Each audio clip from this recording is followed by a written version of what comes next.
Bom dia para quem é de bom dia, boa tarde para quem for de boa tarde, boa noite para quem é de boa noite. Julho é um mês muito especial para a gente. O Litera Negra está completando 10 anos de quilombismo e no dia 25 desse mês também é o Dia Internacional da Mulher Negra, Latino-Americana e Caribenha. Por isso, a gente está fazendo um quadro especial do Litera Negra Convida, que é um quadro um pouco antigo no canal, funcionou mais durante a pandemia, onde eu estava sempre trazendo pessoas que eu gosto e admiro para a gente estar conversando sobre literatura e as formas que ela nos possibilita de pensar e construir um mundo novo também. E aí, por isso, eu estou trazendo uma pessoa que eu admiro muito e que eu conheço de caminhada há bastante tempo já, que é Jô Cavalcante, uma pessoa cunhada na luta do cotidiano, que é mãe solo, é ex-camelô, trabalhadora informal, um monte de histórias, como a gente estava conversando, que tocam em histórias de pessoas que estão no busão lotado, que às vezes não conhece Jô de perto, mas tem essas histórias que tocam no íntimo, né, no Sim. cotidiano. Então eu trouxe Jô para estar falando um pouquinho com vocês. E eu queria que começar te passando a bola, Jô, dizendo que é um prazer estar recebendo você aqui, estar pessoalmente com você, uma pessoa que me inspira bastante. E queria que tu comentasse com o pessoal como começou a tua trajetória de luta, esse cotidiano, como é que foi cunhada Jô Cavalcante. Rapaz, tu falasse que sou ex-camelô, eu acho que eu vou corrigir, porque eu costumo dizer que eu estou vereadora e sou camelô, porque eu acho que a minha trajetória vem muito desse local, né? Eu sou nascida e criada no Morro da Conceição, né? Eu fui criada com minha mãe era uma mãe solo, que empregada doméstica, né? Eu acho que mãe é um reflexo de muita coisa que assim eu vivi depois dela, né? Que eu perdi ela com 17 anos, então muito jovem ainda, né? Ela tinha uns 47 anos. E aí, assim, mãe é a minha referência da vida, sabe? Porque foi através dela, ela me criou sozinha, né? Não teve apoio do meu pai era feirante de Casa Amarela. E aí eu acho que contar minha história vai para além do começo mesmo, né, como eu entrei na militância, vem desse local, da raiz do que eu aprendi com minha mãe, sabe? Então, Dona Genilda era uma empregada doméstica, muitas vezes não tinha com quem me deixar, né? Eu estava conversando logo cedo contigo sobre isso, né? Que uma vez ela teve que dormir no emprego, passou uma semana dormindo no emprego e quando foi me buscar na casa de uma amiga que ela tinha deixado, eu estava parecendo um farrapinho, né? E isso aí fez com que ela chorasse naquele momento e assim, mas ela teve muita perseverança de me ensinar, né? A ter valores. Então, assim, eu me referindo muito pela minha mãe, né, que no Morro da Conceição, nasci criada lá. E sou mãe de Gabriel, né? Gabriel tem 19 anos, também sou mãe solo, né? Porque o pai dele, mesmo quando era em vida, né, não chegava muito para ajudar. Então, assim, eu criei Gabriel também com muita luta, né? Então, eu venho desse local, minha trajetória também passa também, né, da questão do trabalho, né? Então, eu comecei a trabalhar em 2013 na Conda Boa Vista, vendendo artesanato. Uhum. Comecei a trabalhar na Conda Boa Vista em 2013, vendendo artesanato. E foi através de uma reunião no Sindicato dos Ambulantes que me abriu também uma perspectiva de dizer, poxa, é isso que é o direito, sabe? Então, assim, eu costumo dizer que eu sou um ponto fora da curva, assim, de muitas Maria Genilda, Maria Joselitas, muitas Marias que ainda estão lá na periferia. Maria José como minha mãe. Maria José, né, como sua mãe, que está lá na periferia, mas assim, sabe que tem gente que também vem desse local e não conseguiu por mérito, porque a gente não consegue nada por mérito, por muita luta, né, chegar em outros espaços e ser essa voz. E graças a Deus que tem gente que me acompanha e assim, sabe que os nossos passos vêm de muito longe e a gente tem essa resiliência de estar se mantendo na luta para garantir direitos para outras pessoas. Então, minha trajetória vem desse local, né?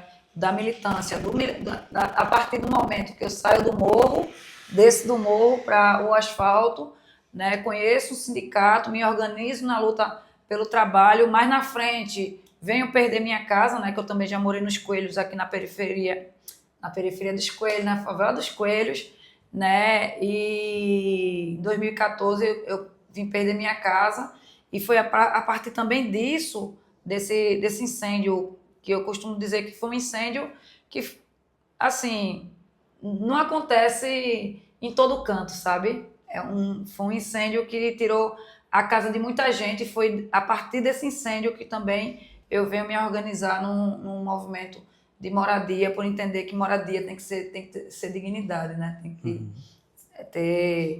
ter dignidade. Não se fala só sobre moradia, na perspectiva de 4 paredes e um teto. A gente fala na dignidade da pessoa humana. Então, assim, é muito, muito isso, né? Você descer do morro, enfrentar muitas batalhas na frente, sozinha, né? Eu terminei meu ensino médio com muita luta também, né? Porque 17 anos, perdi minha mãe, eu estava no ensino médio, mesmo assim eu continuei para terminar, porque na nossa época, né?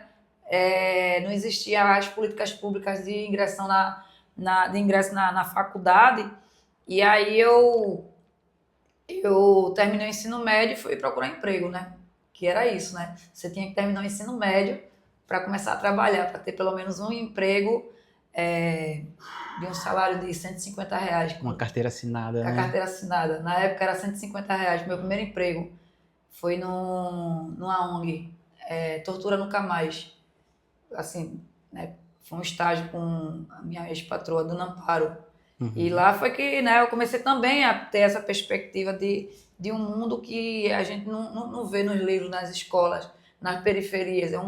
Parece que é um mundo apartado, sabe? Já foi um estágio para a vida, né? Foi um estágio para a vida, né? Porque é uma organização de direitos humanos. Eu trabalhava no almoxarifado, e aí eu tive acesso, né, aos livros falando sobre a ditadura, que isso aí também é um passado, né, que o Brasil tem que lutar muito ainda para que esse passado não volte, e a gente só vive todo dia sendo ameaçado, todo dia um direito perdido, todo dia é um conservador querendo tirar nossos direitos. Então eu acho que é isso, sabe? Eu acho que, eu não sei se eu resumi bem, porque geralmente, né, quando você está contando sua história, você vai lá na frente, lembra de uma coisa e volta e tal, mas aí foi nesse caminho que eu comecei minha militância. Então, Jô, tem um livro que eu gosto muito, eu li ele quando era livreiro, se chama A Sombra do Vento, é de um espanhol, Carlos Zafón. Tem um trecho que um personagem fala que existem poucas coisas que marcam tanto um leitor como o primeiro livro que realmente abre caminho no seu coração, as primeiras páginas. E aí, eu queria te perguntar, qual foi o primeiro livro que abriu caminho no teu coração e por quê? Rapaz, é até arrepiante, né, dizer que o livro que, assim, me fez abrir a mente, né, e o coração para a literatura foi O Quarto Despejo, porque eu vim conhecer Carolina de Jesus através da militância do MTST, né, e aí, assim, a segunda ocupação, a que deu certo, né, que a gente costuma dizer que a gente fez uma ocupação, que a gente foi despejado. E aí a segunda que deu certo, que foi em 2017, que foi lá no Barro, foi a ocupação Carolina de Jesus. Até então eu não conhecia a história de Carolina de Jesus, até estar ocupando um terreno que fala justamente sobre isso, né? Quem é essa mulher, né? Quem é essa mulher? Então eu fui pesquisar, né? Fui procurar saber, e aí ela contar a história dela enquanto a figura, no seu objeto, mas ser protagonista daquela história. Dizer que no Brasil existe ainda favela, existe desigualdade, existia cortiço, existia uma mulher catadora que no seu barraco estava lá escrevendo a sua história com uma lamparina, sabe? Então, assim, ó, arrepiando. É muito libertador, porque a nossa história, né, enquanto população negra, há muito tempo é apagada, sabe? E isso você não vê nas escolas, mesmo que tenha a lei, né, que tem que ter a liturgia dentro a literatura, né, dentro da escola para aprendizagem da população negra, a gente não vê. Eu vim saber alguma coisa sobre nossa vida, nossa história há pouco tempo dentro da universidade, né, quando eu comecei quando eu comecei a fazer o curso de Direito. E aí, assim, é muito ruim, porque é a nossa história, sabe? E aí, é por isso que eu digo que o livro Quarto Despejo é um livro que fala sobre tudo, fala sobre a indignação da mulher negra, pobre, periférica, né, que não tem saneamento básico, que não tem uma moradia digna, que fala do racismo mesmo impregnado na nossa sociedade e essa estrutura ainda que querem apagar a nossa história, sabe? Uhum. Foi um livro muito marcante para mim também, a história de Carolina. É uma história muito próxima da minha mãe, por ser também doméstica, né? Por ter sustentado boa parte dos filhos durante vários anos nesse corre, né? De diarista, de trabalhar como doméstica. E minha mãe, eu sou muito fã dela, ela me incentivou a entrar na universidade, a fazer o canal também, porque ela não é muito dada à leitura, então eu lia as coisas e contava para ela. Aí ela ficava insistindo que eu deveria entrar no Big Brother para contar essas histórias. Mas eu nunca fui muito suscetível a essa sugestão dela. Aí ela foi mudando a estratégia e começou a falar, sem saber direito como é que funcionava as ruas da internet. Então faz um canal e fica contando essas histórias lá. Aí, em homenagem a ela, e de tanto ela insistir, eu fiz o Litera Negra em 2016, 10 anos já de caminhada. E o primeiro livro... que a gente se conhece, né? Por aí. Não, acho que a gente se conhece antes, acho que a gente se conhece ainda na época do sindicato, 2013, 15, por aí, eu acho, 2015. alguma coisa assim. Foi. E aí, o primeiro livro que eu apresento lá no canal é justamente esse Quarto de Despejo. É um livro realmente recomendo para todo mundo que ainda não conhece. É importante, porque retrata a realidade ainda das periferias de todo o Brasil, né? Uhum. Não chega a gente hoje ainda, por mais que as políticas públicas ultimamente tenham avançado, né, com a volta do governo Lula, com o Ministério da Cidade, com uma secretaria importante dentro do governo, mas eu acho que ainda a gente ainda é alvo, ainda não tratam a gente como alvo, sabe? Como é um canal de literatura, eu acabo trazendo sempre a provocação de uma pesquisa de uma professora de Brasília, Regina Dal Castanho. Ela fez um trabalho o levantamento, né, de livros publicados no Brasil, de 1964 até 2015, e de todo esse levantamento ela descobriu que apenas 10% dos autores publicados eram negros ou negras, 90% eram homens brancos, né, a sua maioria, algumas mulheres, mas sempre do eixo Rio-São Paulo, de uma classe média para alta, falando sempre do cotidiano deles e dos problemas remetentes a esse mundo branco, né? Sim. E aí tu traz a Carolina como essa pessoa que tem esse livro que abriu o caminho do teu coração pela primeira vez. E eu queria que tu comentasse um pouquinho sobre isso, sobre a importância de a gente ter autores negros, autoras negras, para nos ajudar a pensar e também construir um mundo novo. Eu acho que é importante porque é a nossa história sendo contada por nós mesmos, né? Não pela boca de outras pessoas. E isso traz a importância de ter a escrita, né? E o letramento da população negra para que outras pessoas negras se enxerguem, né? Porque ainda a gente vive no Brasil ainda que não é ensinado, né, as pessoas que a gente teve um período colonial no Brasil que durou anos e anos e anos, e mesmo assim, com a assinatura de uma mulher branca que assinou um pedaço de papel, não garantiu terra, não garantiu nada, não garantiu dignidade. O primeiro Código Penal no Brasil foi a Lei da Vadiagem, que, né, libertou e no mesmo momento prendeu. Isso aí não é contado, não é aberto. Não, 13 de maio, não sei o quê. Como é que foi dia 14, o né? dia 14, sabe? Como é que essas pessoas se viram? Estamos libertos, sim. E agora? Vamos fazer o quê? Ninguém assinou a carteira de trabalho. Ninguém assinou a carteira de trabalho, ninguém deu um pedaço de terra para você construir. Nos Estados Unidos foi diferente, né? Deram umas terras e ainda é daquele jeito, né? E aqui não teve nada, ao contrário, né? Não deram nada à população negra e ainda abriram as portas para imigrantes chegar de outros locais para estar ganhando terra, ganhando tudo, enquanto a gente ficou chupando o dedo e deram um pedaço de terra lá nos Cafundó de Judas, lá na lama, para você construir no mangue, sabe? Para você construir seu barraco. Então, é importante ter autores negros, porque, como Conceição Evaristo mesmo fala, né, as escrevivências da nossa vivência, né, escrita num livro para que outras gerações possam dizer-me assim, eita, olha, tem uma história aí para contar, tem nossa história ali que está sendo contada. Eu acho que é isso, acho que é um futuro que tem que estar presente nas nossas bibliotecas, é a história da nossa população. Uhum. Tu comentou sobre a questão da ditadura, né, e que a gente tem um trabalho muito grande de não permitir com que ela volte. Sim. E eu acho que é sobre o nosso presente, né, o passado, o futuro, está em constante disputa, né? E isso que tu falou de ser autor da própria história, de agarrar essa autonomia é muito importante, de não deixar outras pessoas contarem a história pela gente. Sim. Porque senão a gente cresce como eu cresci, como tu cresceu, aprendendo que a libertação veio das mãos de uma princesa branca, né? Sim. Que assinou uma lei que dava uma suposta liberdade, mas ainda esse ano a gente tem pessoas sendo libertadas de trabalho análogo à escravidão. Agora mesmo teve o caso, né, de uma senhora que passou mais de não sei quantos 50 anos. mais de 50 anos numa casa, e os proprietários da casa se sentem no direito de tornar essa mulher propriedade deles, sabe? Como assim, bicho? Em pleno 2026 a gente ainda vê esses casos e, assim, não é fatos isolados, são fatos que acontecem, assim, corriqueiramente e, assim, não é explicitado na mídia como deveria ser. Aqui no Brasil, um negro é morto, ninguém vai pra rua, sabe? Pra se indignar, dizendo assim, eita, mataram mais um de nós, vamos pra rua.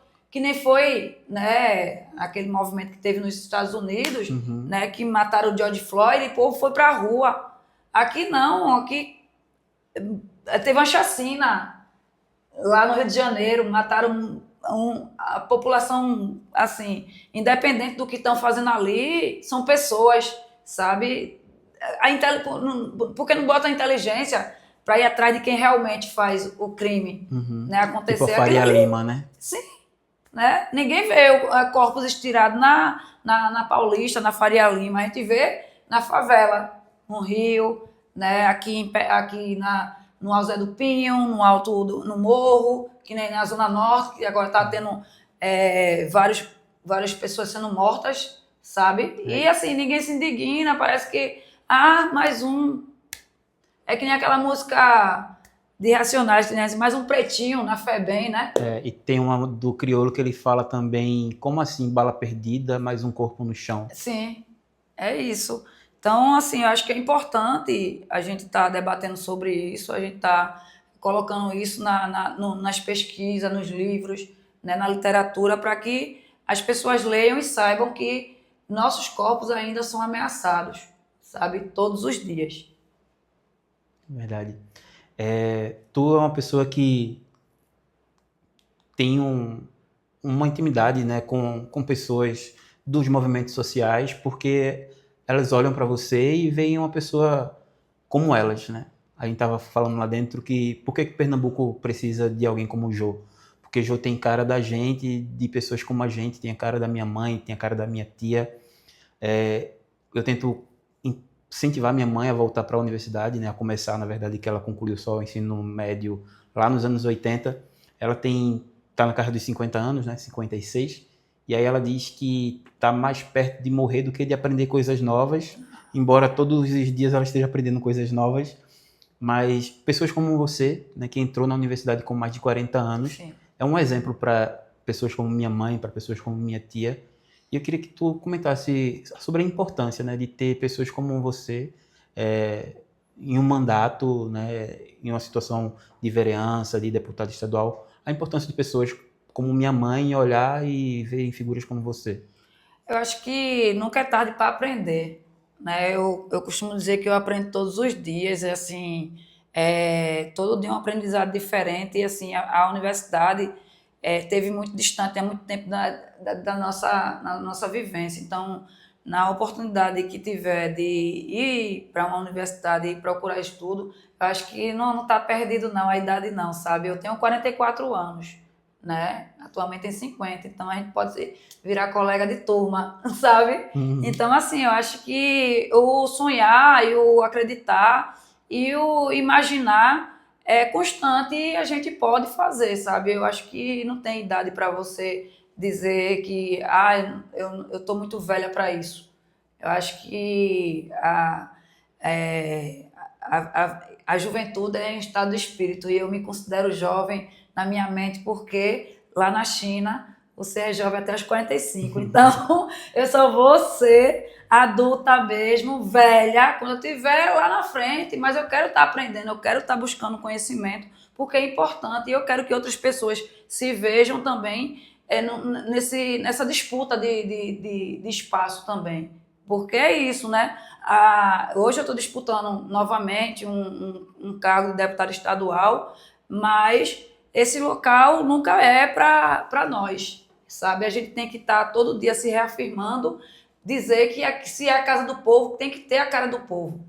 O retrato do poder não pode ser a mesma cara daqueles homens brancos que já vêm de famílias tradicionais, da política tradicionais, que é Pai, Filho e Espírito Santo. Não pode ser assim. A gente é a maioria da população, né? Pernambuco deixou de ser capitania tem uns Poxa, 200 anos, né? há muito tempo, mas ainda a lógica ainda funciona do mesmo jeito, entende? E é por isso que a gente tem que estar ocupando esses espaços. Eu entrar é saber que eu estou dizendo, você também pode vir. Você pode também estar aqui nesse espaço. Porque eu não queria estar... eu nunca sonhei ser deputada, vereadora. Isso aí nunca passou pela minha cabeça, não. Mas foi... como é que eu posso falar? Foi a necessidade, a sobrevivência e também, né? A gente diz que a nossa existência é para ser resistência, né? Então, a minha presença incomoda ali, tem que incomodar mesmo. Ainda somos poucas lá dentro, ainda somos poucas, ainda somos ainda a população que não é vista dentro dos espaços de poder. E a gente tem que disputar esse país, porque esse país é majoritariamente negro, pardo, sabe? Quem decide a eleição muitas vezes é nosso povo, que muitas vezes, quando é de 4 em 4 anos, é enganado por certos políticos que chegam nas comunidades para dar 50 conto e passa 4 anos sem saber que Dona Maria está precisando de ir para um dentista no posto de saúde. Entende? É isso. A gente estava pensando sobre livros, né, de indicar para as pessoas. A gente está no dia 25, o Dia Internacional da Mulher Negra, Latino-Americana e Caribenha. Queria que tu pudesse indicar para o pessoal alguns livros que tu acha importante eles terem na estante. Né, como eu já comecei, né, eu acho que Quarto Despejo é um livro muito importante para estar não só na estante, mas estar sendo lido, sabe? Porque é isso, é o Brasil que muita gente ainda quer esconder. Também tem Olhos d'Água, né, de Conceição Evaristo, que é um livro também muito importante, né, que fala também sobre as nossas vivências e sobre o nosso protagonismo também, né, na história toda, né, enquanto mulher também negra e sendo protagonista da sua vida, né. E também tem o de Bel, né, que é o... Eu esqueci. A mente sabe. E tem também o de Belpuan, né, que é uma jovem que está agora, sim, que ela está agora fazendo, né, poemas, que é A Mente que Sabe, que também diz muito, né, sobre o papel da mulher, né, nos espaços, né, contra essa violência, contra essa misoginia que acontece principalmente a nós mulheres negras, que somos a maioria hoje. Se as estatísticas estão mostrando que quem mais está sendo assassinada, que está sendo morta com feminicídio, são as mulheres negras, né? Que são essas mulheres que estão dentro de casa, muitas vezes não tem com quem conversar, com quem dizer, com quem se libertar, e sofre violência doméstica dentro de casa. Eu sei disso porque eu já passei por violência doméstica dentro de casa, sabe? A minha mãe já passou, então a violência doméstica, isso é geracional, então está impregnado na sociedade, e eu acho que a sociedade tem que abrir esse... Não pode ser só a mulher falando sobre isso. Tem que ser a sociedade dizendo assim, olha, também como aquela história, né? Que o racismo não pode ser um tabu. A mulher morre, ninguém vai para a rua, assim, só com o movimento feminista. E ainda tem mulheres que querem deslegitimar um movimento que é legítimo em dizer que combate essa violência contra a mulher. E também O Olhos d'Água, né, que eu estava falando, né, que é o de Conceição, que eu falei 3 vezes ela, mas é porque é muito na minha cabeça, me lembra muito. Veja. E tu falou agora sobre esse tema muito sensível, né? A questão da misoginia, a violência doméstica, a Sim, violência contra a sim. mulher. É uma história que vem se repetindo, né? Carolina fala sobre isso em Quarto de Despejo, Conceição fala sobre isso em Olhos d'Água, em outros de seus livros Bel também, Poncia Vicêncio, né? Becos da Memória. Sempre esse tema está transpassando as obras, né? Sim. É normal a gente ver algum programa em que as pessoas são abordadas na rua e normalmente quando perguntam a homens, as mulheres que eles admiram, eles sempre falam minha filha, minha mulher, minha mãe, e poucas vezes eles estão usando como referência uma autora, uma política, uma cantora. Então qual a importância para esse enfrentamento ao machismo, à misoginia, à violência contra a mulher? A gente está lendo, ouvindo e admirando outras mulheres. São vozes que são necessárias, né, nesse enfrentamento ao machismo. A gente está vendo agora uma série de vídeos na internet com esses red pill e assim essa semana eu estava vendo, né, que tem 2 meninas agora na internet que está fazendo um contraponto ao red pill, que chama o canal Pink Pill. E aí elas fazem esse enfrentamento e elas são detonadas, sabe, por esses homens que ainda se acham no direito de agredir as mulheres. E aí, assim, eu acho que a literatura dessas mulheres falando o que está acontecendo também um fortalecimento à luta, né, das mulheres contra esse processo misógino, né, de agressão às mulheres. E, assim, é um desafio da sociedade toda, essa questão do feminicídio e do transfeminicídio também, né? Que não é só as mulheres cis que sofrem com esse machismo e essa misoginia. As mulheres trans também sofrem, né, do mesmo jeito. Então, assim, a gente não pode ter esse processo de asepsia das dores, porque todas as dores se confluem nesse enfrentamento a esses homens que parece que não saíram de uma mulher. Você estava comentando, né, sobre a expectativa de vida de pessoas trans. Sim. A gente estava falando também sobre escravidão e vai até de encontro a uma ideia que circulou, principalmente no século passado, por historiadores e sociólogos como Fernando Henrique Cardoso, Gilberto Freire, que defendiam um certo paternalismo senhorial, que em miúdos é como se a escravidão no Brasil tivesse sido mais branda do que em outros lugares da América. Só que isso vai de encontro com a realidade quando a gente vê a expectativa de vida de pessoas negras daquele período, que era de até 7 anos.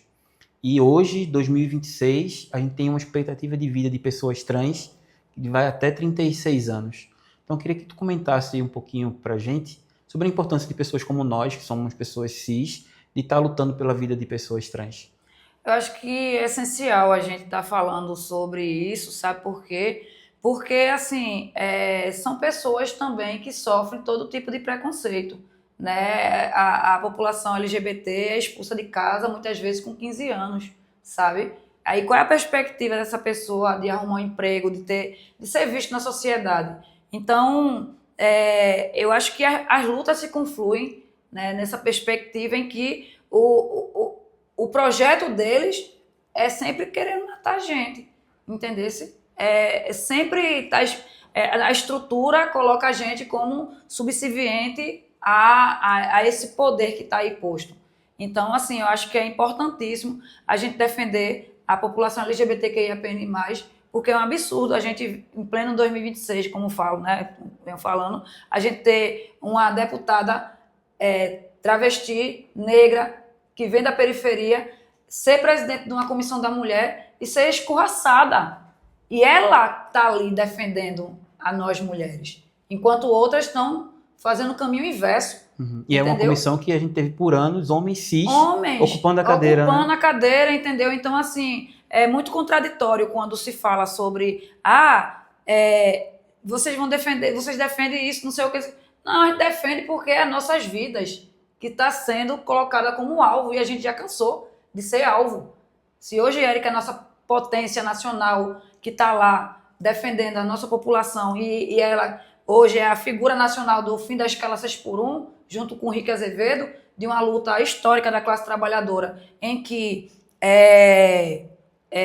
agora está sendo pautada por um balconista de farmácia que é gay, uma travesti, é porque alguma coisa não foi colocada direitinho ali, sabe? Então, assim, hoje a classe trabalhadora está um fio de ter uma jornada de trabalho reduzida através dessas figuras que é criminalizada dentro dos espaços de decisão, dentro dos espaços de poder, sabe? É um absurdo. Falando sobre absurdos, né? Em 2018 a gente teve o assassinato de Marielle e assim, a partir daí a gente teve várias sementes brotando no Brasil, né? Semente de Marielle. Eu te vejo como uma semente de Marielle. Eu queria que tu comentasse se tu se vê como uma semente de Marielle e a importância de ter pessoas como você, de ter pessoas como a Erika Hilton ocupando cargos de poder. Eu acho que a morte de Marielle foi impactante para o Brasil todo, né? Porque é isso, né? Nossos corpos sendo alvo, mais uma vez. E aí a gente, naquele momento ali em 2018, quando a gente vê que assassinaram uma de nós, sendo uma pessoa que está dentro da instituição e faz ressurgir uma revolta. Então, assim, eu me vejo como esse processo de ser uma descendente, posso ser mais que semente, uma descendente do legado de Marielle, sabe? Eu acho que é importantíssimo, porque ela foi uma figura essencial para mostrar o racismo no Brasil, como ele é cruel com nós mulheres, né? E principalmente a história de vida dela, que ela vem da comunidade da Maré, assim como eu venho do Morro da Conceição, dos Coelhos, né? E outras que foram surgindo através desse legado de Marielle. Eu acho que o que a gente, além de ser semente, eu acho que a gente é descendente desse legado de Marielle. E a gente não pode dar um passo atrás, sabe? Acho que é um caminho sem volta. Conceição tem uma frase que é: combinaram de nos matar. E a gente combinou de não morrer. A gente combinou de não morrer, vamos combinar também de nos eleger, né? É isso aí. De colocar pessoas que nos representam. É isso aí, por isso que é importante, né? Eu acho que é importante conversar com você, que é uma pessoa que a gente já se conhece há muito tempo, e nesse teu programa do Litera Negra fala um pouco do que a gente vem, né, pensando, né, para a política. A gente quer nosso povo vivo, a gente quer a periferia viva, a gente quer projeto social para os jovens, para as mulheres, para a população negra. A gente quer uma sociedade que seja uma sociedade que nos acolha e não que nos mate, sabe?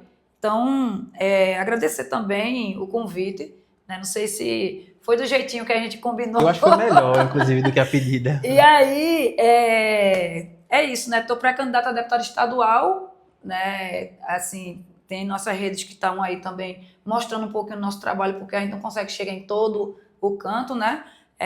Tem o nosso Instagram, né? Ju Cavalcante PE, tem o TikTok, que a gente está colocando um material lá. Então, se quiserem conhecer um pouquinho mais de Jô, procurem lá, e se quiser me chamar para um Jô lá em casa, viu? Olha só. Então, só vocês se ligarem, as redes de Jô vão estar na descrição desse vídeo. Acompanhe ela nas redes sociais. Convide Jô para ir para sua casa. Gosta muito de um café. Tu prefere com ou sem açúcar, Jô? Eu gosto de um pouquinho de açúcar. Eu prefiro sem açúcar para combinar com a vida, mas, né? Não, mas preferências. Não, a gente tem que botar um pouquinho de açúcar, assim, tem que equilibrar. Equilibra tudo. É isso, Jô. Foi um prazer. Muito obrigado pela tua presença aqui. Tenho certeza que o pessoal gostou. Comentem nesse vídeo, marque o pessoal que vocês acham que precisam conhecer Jô Cavalcante. E vamos continuar além do mundo e conquistando nossos territórios, né? Simbora. Vamos junto. Valeu, gente. Um butu.